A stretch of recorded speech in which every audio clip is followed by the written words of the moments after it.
Yo, what up, what up, what up? It's your boy T-Gones Membel, representing hip hop here with Ghetto, representing Sim Hip Hop.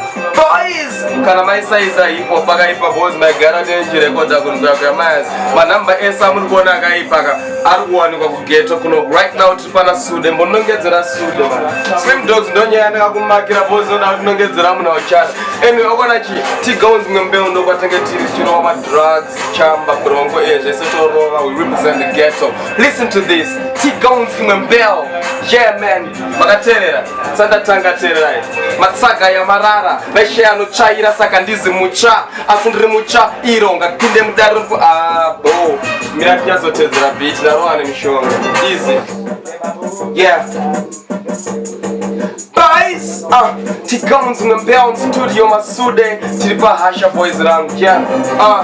Yo, Furainzebe let me speak it. Furainzebe let me speak it.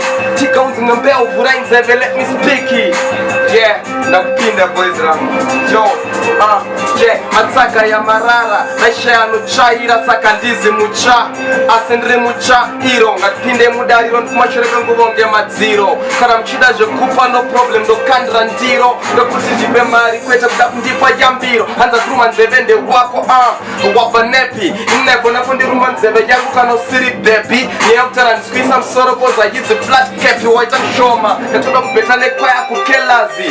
Gones Membel, nima lines minge guvure mkaza ne pregazi. Enda pana nondu wachisa, Gones Membel wafana imbo mile kundi disa teore neni jaka. Naka kana mchida je hondo, kusanga na deri mplira kanyara na panka shondo. Do kutema na jeso, jeso idombo, na utara nisa chombo. Nebana wake 5 4 6, nenge za chisude, nenge za jombo. Moyo kwangu waka womando saka chimbo robera patombo. Kras kutoka shiba ndimdiki ne fara kujika tsubu. Pota itono wataisia, mata emot karinezi gubu. Tisima gangsta nubu.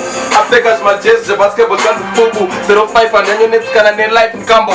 Pinda mu restaurant nikapiwa fork and knife. Ngelfanezi mandipa pana chandri kuda. The face spoon kosi susu kocha yedu. Tikatanga tima babunda kanyangara. Jotu mskama wangu tonyara kanu kuperekeza saloon. Kana mchidazo kuperekezwa, kuperekeza ekumun. Makudo angu ese, good afternoon T-Gones Membel. Tinengeti na Slim Dogs. Tinengeta kakiwa kunge suggestion boxy.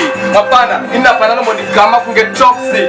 Sude, uza matsaga with a good day. Hip hop ya Ghetto.